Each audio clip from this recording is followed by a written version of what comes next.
നിന്ന് താഴോട്ട് പോകുന്ന ടെൻഡൻസി ആയിരുന്നു കാണിച്ചുകൊണ്ടിരുന്നത്.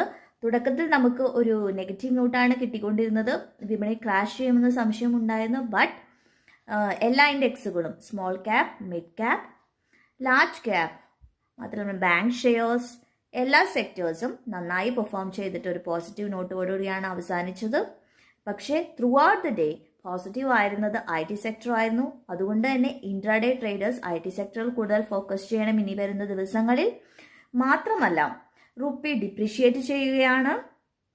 നമ്മുടെ മിക്ക ഫോറിൻ എക്സ്ചേഞ്ചിന്റെ മേജർ പോർഷൻ ഡോളറിലായതുകൊണ്ട് തന്നെ നമ്മുടെ USA അവസ്ഥകൾ, അൺഎംപ്ലോയ്മെന്റ് റേറ്റ്സ്, ക്രൂഡ് ഓയിലിന്റെ വില കുറയുന്നത്, ആഗോളത്തിലെ യുദ്ധങ്ങൾ, ഇതെല്ലാം നമ്മുടെ വിപണിയെ ബാധിക്കുന്നുണ്ട്. അതുകൊണ്ട് തന്നെ വളരെ വോളറ്റൈലായ സിറ്റുവേഷൻ ആണ്. വളരെ കെയർഫുൾ ആയിരിക്കണം.